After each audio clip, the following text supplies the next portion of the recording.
Hi everyone, I'm Jim Pass, and I'm a Sonic fan. Yeah, I deserve it. And yeah, I think it was the right time to tell you about it.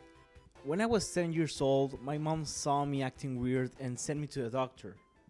Doctor, please tell me what's wrong. Gotta go fast, Sonic speed, chili dogs. I'm very sorry, ma'am. He's a Sonic fan. No. That's no good. And 14 years later, I still am. My experience with the Blue Blur started next to his moral arch nemesis, Mario, in one of those Mario and Sonic Olympic games. Without knowing anything about the character, it became a name and silhouette I recognized. Years later, my aunt gifted me Sonic Generations when I got an Xbox 360 and I played like the first two areas. I also got a copy on DVD of the Saddam series with the 5 episodes in it that I binge watched a lot. In Sonic Generations, you could unlock the original 1991 game, which was my first experience with it. Being 7 years old, I could only get through Green Hill Zone, but as time passed I advanced more and more till I could finish it. So it became very easy for me to play all Sonic 1. While not in the pace of a speedrunner, I can say I can finish the game in 2 hours if I'm motivated or bored enough. So to make all those hours worth it, I'm here to talk about Sega's very own killer app, the original Mario Killer, the game that will convert all Nintendo fanatics over to the dark side. I'm talking, of course, about Sonic the Hedgehog.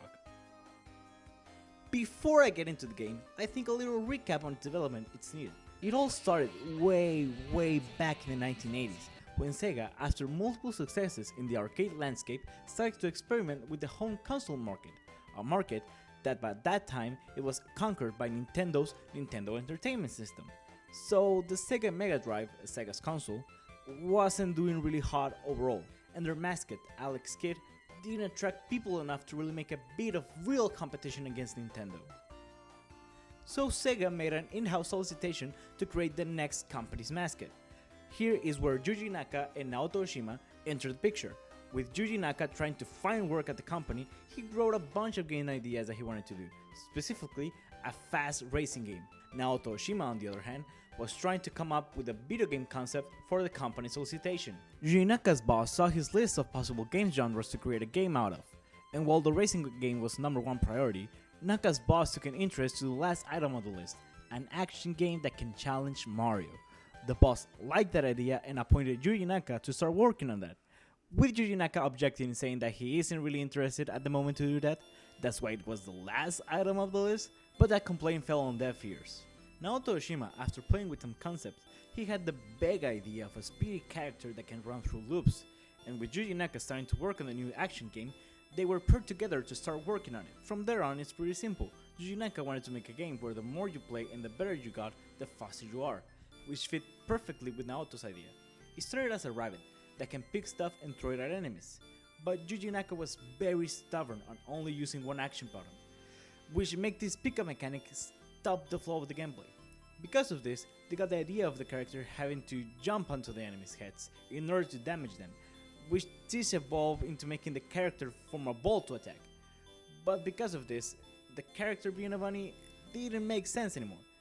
Then they tried to make a man with a mustache, or some rodents, or even a porcupine, but settled on a hedgehog. They proudly called this hedgehog Mr. Hedgehog. The design of this cat was crafted carefully to appeal to the West, with a silhouette and lines like the Mickey Mouse and Felix the Cat cartoons, including the gloves from these shows, the color blue straight from Sega's logo, some bright red shoes with white like Santa's color scheme, with this having the design based on Michael Jackson's footwear on the Bad album cover. With this, the hedgehog design was striking the perfect balance between cute and cool, something everyone would like. With the design basically complete, it needed a name and a personality. The name came out while trying to find a cool nickname for Speed of Light, which evolved into the name Sonic for obvious reasons. In the personality department, and trying to appeal to American audiences, it was decided to base it on Bill Clinton, thanks to his get it done attitude he showed in his campaign. The team finally had a playable Bill of the game, a character striking every point of the list of iconic, and even were confident enough to ask the toy departments of Sega to make a Sonic plushie. did all this confidence paid off? I mean, I wouldn't be making a video about it if it didn't, you know? But yes, Sega CEO gave a green light on making the Sonic game, which was like the unofficial official way to say, congratulations, you made the company's mascot. Years passed and the game finally released in 1991 for the Sega Genesis, becoming a massive success and spanning countless sequels, spin-offs, cartoons, comics, and even a movie franchise. But I'm getting way too ahead of myself. So, what's this game even about?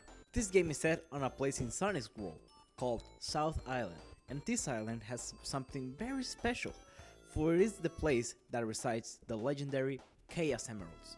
And you'll ask me, what are the Chaos Emeralds? Glad you asked! The Chaos Emeralds are magical gemstones that hold unlimited power. In this game, they only exist in South Island because of the island's distortions caused by the fact that the island is in constant movement. These distortions are known in game as special zones, and well, in this section I won't talk in detail about them. These zones, which are basically pocket dimensions, house the Chaos Emeralds in question. In this game's story, the way to enter this dimension and to collect the Chaos Emeralds are unknown, but due to the gameplay, we can theorize that the power of the rings Sonic collects have something to do with the entrance appearing. So, magical stones with unlimited energy in a fruitful natural island full of animals. What could go wrong? Men. The villain of this story is Dr. Ivo Robotnik. He's known mostly by his nickname, Eggman, a genius who wants nothing more than to conquer the world. After learning about the existence of the Chaos Emeralds, he goes to the South Island to search for them. To accomplish this goal, he kidnaps the residents of this island and uses them to power his little machines, known as Badniks. In a corner of the island, Eggman begins the construction of his base, Scrap Brain Zone. But never fear, Sonic the Hedgehog is here. It is implied that Sonic doesn't live there, but is like around the place that afternoon for whatever reason. Also, that this is in Sonic's first rodeo against Eggman. With innocent lives in danger, it's only Sonic that's left to travel through the island to stop Eggman and his evil schemes. Fantastic story. No notes. Absolute cinema. But in all seriousness, I honestly find this small plot fine. By the time the game was released, there was no need for a big impactful plot. People in the 90s have never heard of a character with layers. Why would Sonic the freaking Hedgehog be the first one? So knowing all of this, you start to dust off your old Sega Genesis, you grab your cartridge and finally play Sonic the Hedgehog.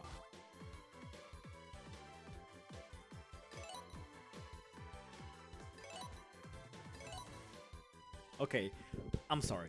I'm not playing the original version. While I have played it and completed it before, for this playthrough, I just want to finish it fast. And how could I not choose this version? It's the best official version of Sonic 1 out there. Nothing else comes close.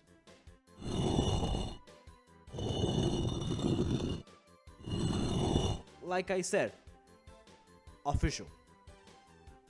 Sonic 1 starts with the mythical, the all-known superstar, Green Hill Zone. This is what Sonic is.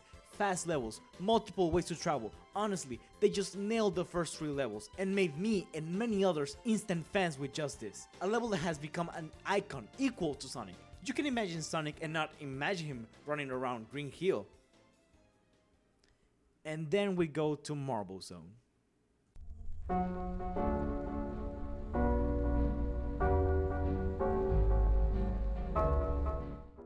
Oh yeah, before I continue, I need to clarify something. This game is divided in 7 zones, each one having 3 levels. I said this just to make sure we're all on the same page. If I'm playing a casual playthrough of this game, this is normally where I stop. And yeah, it's the second zone of the game, not even a fourth of it, but Marble Zone is just the total opposite of whatever Green Hill was doing. It's a slow pace, maze-like, constantly waiting game, and it's just not fun. I mean, for a normal game, it is a good level. I see the greatness in it, but after experiencing Green Hill Zone, this zone just hurts. But after you defeat the boss of the area, you continue to Spring Yard Zone, which is honestly a bunch of better levels, but not by a lot. Having a casino theme scheme and the gimmick for the majority of the levels being the constant appearance of springs, this zone is honestly perfect after the drag that was Marble Zone. But still no Green Hill Zone, that's still the peak of the game. Remember a couple of minutes ago when I said how I didn't like Marble Zone just because of how it's directly after the best level of the game? But in isolation it's fine. Well, Labyrinth Zone sucks. And I don't mean to exaggerate or anything, but this may be the worst level of any classic Sonic game. I just don't understand what the focus was with making the levels being this inconsistent. If there one thing Sonic can do right is water levels, and this whole zone is just water levels. No fun shenanigans, no fast action, no nothing. Just a miserable drag from start to finish. But what comes next is kinda worth it. Starlight Zone. It's a construction site set on a night city. More fun gameplay and creative use of its environment, with the boss having a gimmick I really like, being to throw the bombs he throws at you with help of the seesaw scatter in the scenario. Before I continue bitching about the levels of the Blue Rodent, I like to make a quick tangent. We're getting near the end now, so I think it's time to talk about the special stages. Like I said at the beginning, the special stages or special zones are the places where the Chaos Emeralds will place. This dimension is a weird pocket dimension with a challenge to see if you can collect the Chaos Emerald. You access this zone via the Giant Ring, a ring that appears only if you got 50 or more rings at the end of the stage. Getting this, you get one opportunity to catch the emerald, but if you fail, you are moved to the next level. It's very important that you don't lose, because you need to collect 6 of these emeralds. The gameplay of these levels are based on Camel Tree, a game released in 1989 for the Super Nintendo, FN Towns, and X68000. I don't have a lot to say, but you should be seeing gameplay of it and a comparison side by side. In my opinion, these levels can be pretty distracting and even can cause you to get a little dizzy. Because of this, it can be a little frustrating trying to complete it. That's why I'm glad that the Sonic Origins versions let you try every time you want, as long as you have some special points. Continuing with the story, Sonic has traveled through all South Island, following the Doctor and destroying his capsules containing dozens of animals. While in the way collecting the Mystic Emeralds, Sonic has found the Doctor's secret base. Enter it, he sees that it's full of badniks, and this being the last place Eggman came, it's obvious that the final battle is approaching. Scrap Brain Zone. The heavily polluted place is the home of Eggman's base of operations. The first act is based outside the actual factory, but it shows how full of contamination this place is. A black and white contrast to Green Hill Zone and showing how the Doctor is and will always be the personification of the negative effects humans have caused to the environment, with every place they touch converting into a wasteland. To the level itself, it is pretty difficult. You really need to memorize the passages to go through. Or maybe I'm just a shitty player, I don't know. The second act is inside of the factory. As well, it is really difficult, and it shows the gradual difficulty of the game. At the end of the day, this is the end of the game. And of course, following the theme of being in a factory, the third act is What? I hate this game! So yeah, Scrap Brain Zone Act 3 is Labyrinth Zone 2, Electric Boogaloo, Hard Code Mode, and also fuck you for buying this game, I don't know, it's horrible, it's garbage, it took me 15 minutes to beat this playthrough, and that's using the shortcut. I don't want to play this game again in my life, and I generally advise anyone to never play this level ever, and worse than that, it isn't even the end of the game, the level just ends without a boss fight or anything. To finally end this game, we need to enter the final zone. With this being the epic end to this tale, we can expect an amazing boss fight as creative as the previous one.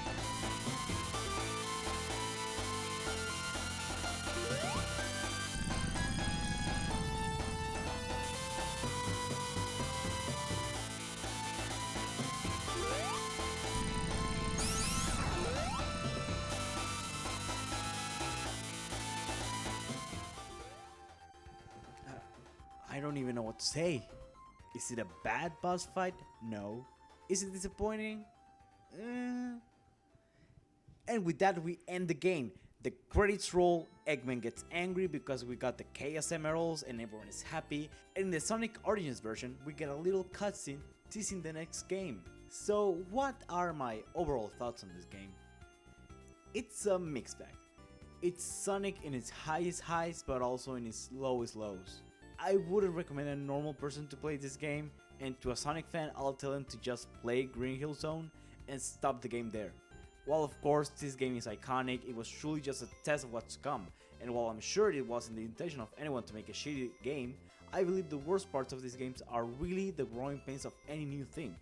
At the end of the day, it created an all-time icon, one that even to this day it's making its mark on societies and becoming a part of everyone's childhood. This game is just so much, so many things, I can't even begin to describe it with just words. But I can with numbers. Fuck it, let's do a review scale. I give Sonic the Hedgehog for the Genesis a 65 out of 100. Thank you everyone for watching, and if you got this far, please consider subscribing. It helps me a lot. See you next time.